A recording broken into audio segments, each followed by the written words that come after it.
Welcome to the Wellness Growth Show, where we dive into the strategies, systems, and stories behind building scalable wellness businesses. I'm your host, Scott Schumann, growth partner to wellness and health tech founders who are moving beyond one-to-one delivery and into organizations, employers, and institutions. Each week, I sit down with the people actually doing the work, founders and operators growing mission-driven platforms that create real impact and sustainable revenue.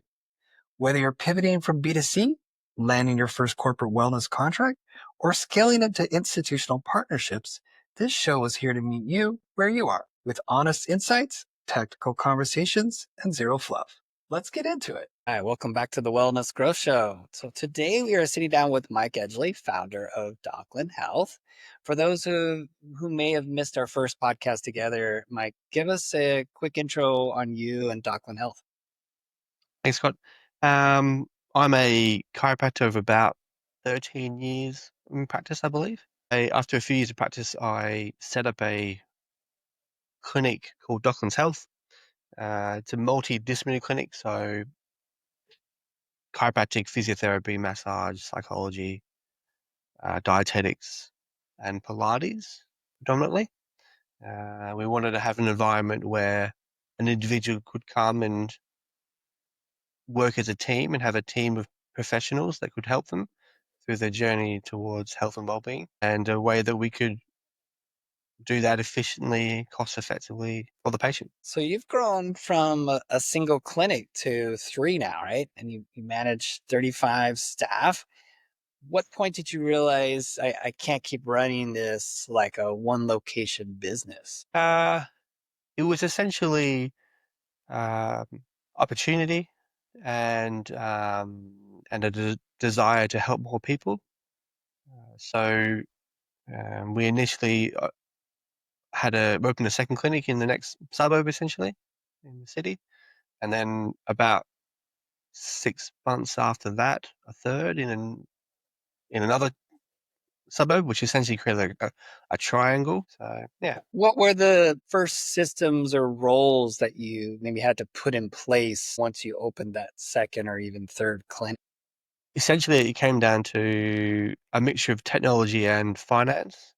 Um, so um, finance was essentially, rather than having one business, we had to restructure and have um, a tax consolidated group.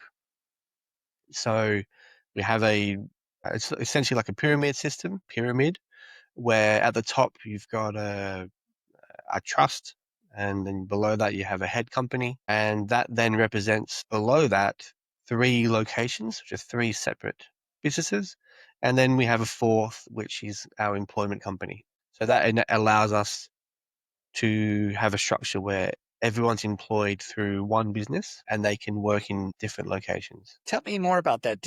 How did you come about this structure, this business structure, and maybe what were some of the, I guess, maybe benefits or? Yeah, so it was in conjunction with the accountant. So here in Australia, you need to report your business activity every quarter. So it's a little bit of paperwork, and then you have your annual tax returns, which is pretty common. So if we were having 3 locations and in an employment company, then we would have to do that. That's 16 times. We would have to put that information into the ATO, the Australian Taxation Office. So by having a consolidated group, we cut that down to 4. So you were saying about having 16 different ones, or kind of go back into that? Yeah, so by having to report 16 times, it's a lot of paperwork and there's a lot of expense as well. That's not necessarily required. So we can cut down on that by having a consolidated group, and it allows greater movement within the different entities as well. Not just for staff, but also for money as well, and just makes it a bit more seamless. Sounds like just a huge amount of paperwork and time saved, and just having a cleaner structured, cleaner system. Definitely. Okay. It And costs. did your like accountant come to you and go, "Hey, you're expanding. You might think of this," or did you Yeah, kind of already? we did it together. So we were talking about the opportunity to purchase the second clinic, and it was like, well, what happens if we do 3, 4, etc.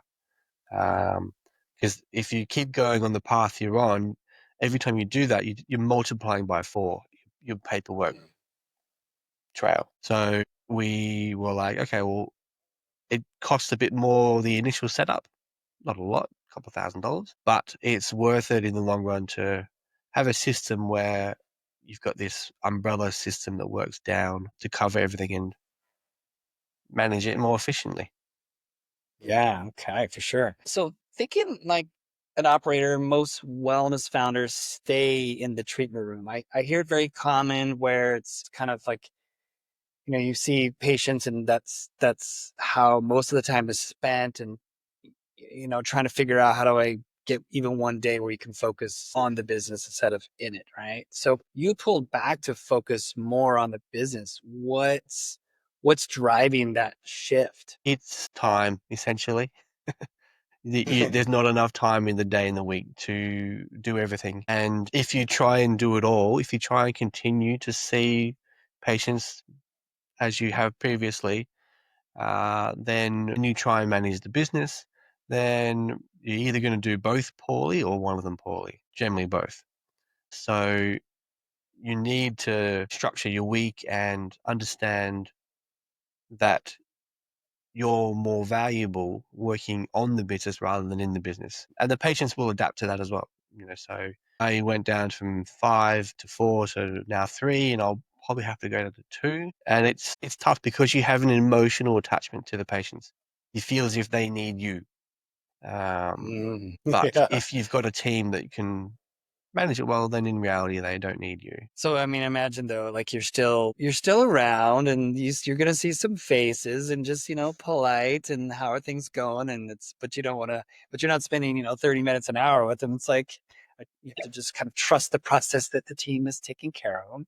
Yeah, So exactly. in terms of thinking of like going to the second and going to the third and trying to be prepared for that expansion, how did you decide, okay, it was time to start either grooming the internal leadership and what that's going to look like, to like what maybe traits did you look for when choosing who to Mhm. promote? Yes, it's you. The more time you spend with people, you realize the ones that feel as if the business is their business, and they have the instinct and the understanding of the nuances of it. Because health is not like going to the bank. It's not a clear cut transaction. There's emotion involved. There's the environment. There's how you talk to someone, etc., etc. And in reality, the therapy that you provide is actually relatively minor compared to the time that they actually an interaction that they have with you.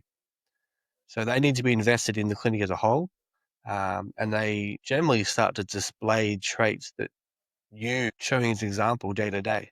And they're the people you kind of identify and resonate with, and then you provide them with opportunities that they can then try and pass those skills on to others. And then you've built sort of an internal upskilling culture where your team teaches each other. So how did that start, and maybe how can you keep it alive Yep. as the team grows? So that is a mixture of software plus face-to-face interactions. So software-wise, one of the main challenges when you start to grow with multiple practitioners is that they're not in at the same time. So you need to have a way that they can communicate together as a team. So we use Slack for that, and it's just a way that we can use collaborative communication together for whatever the issues may be. And then we have other pieces of software that, so one was called Ali, and that's where we have the statistical analysis of practitioner performance, and that feeds into then when we meet face to face. So we've got two elements to this. One, we have a continuing professional development kind of things where we're working on our therapy skills, and we'll meet as a team, and one person will have some sort of specialty. So it might be dry Okay. needling, for example, and they'll teach the team how to do that and how they use it, and the team might start to kind of implement things like that. Or it might be TMJ issues. They might have a special interest in that. So that's the kind of upskilling of therapists. and that drives a lot of interaction and learning and development. And then there's the other side of it. How do I interact with a patient, and how do I get them to buy into my treatment? And that's where we use the statistics from Ali as a team to analyze it, not only an individual's performance, but the clinic as a whole, and how we can improve it. And so, for example, a new practitioner or young practitioner might be struggling to convert a patient from that 1 or 2 visits into 5, 6, 7, 8, and how do they communicate that? And that we do that through group discussions. So some of the more senior therapists will guide them and say, "This is what I say, this is how I interact with them. Maybe you should try this out for this situation." And it encourages a collaborative growth environment rather than me just one direction or telling them what to do the whole time. Okay. So you also use these sessions of like collaboration and teaching as potential like social content. How has that helped with brand trust or even potentially like say recruiting? Definitely. So people are interested in their therapist and the team as a whole. So they want to know what they know, and they're like, "Oh, we're learning this today," um, and we'll share that with them in our newsletter, social media, and people are like often don't realize the extent of the things that we do.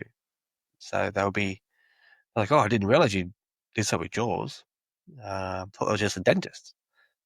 So they don't understand. They may not appreciate the there's a musculoskeletal layer to jaw and the head and various things, for that example. So it's a great way to not only display that us as individuals are upkeeping a high professional standard, but also that there's these things that we can help you with that you may not be aware of. What would you say is one thing that you wish you hadn't been told before? Like maybe you opened up your second or even the third, but like one thing you wish you had known or somebody shared with you.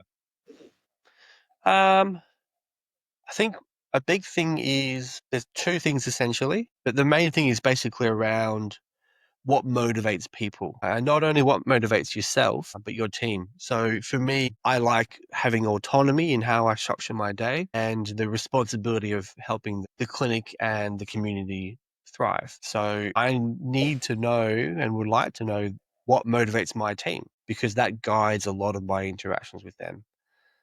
So there's generally 7 key motivators. So money, appreciation, recognition, responsibility, service, investment, and autonomy. So we do a survey of the staff every 6 to 12 months, and it will show me how I can interact with that member of staff. So one person may really want to be appreciated in what they do, versus another might be motivated by they just want to earn more money. And I need to communicate to those 2 individuals differently, because they're not.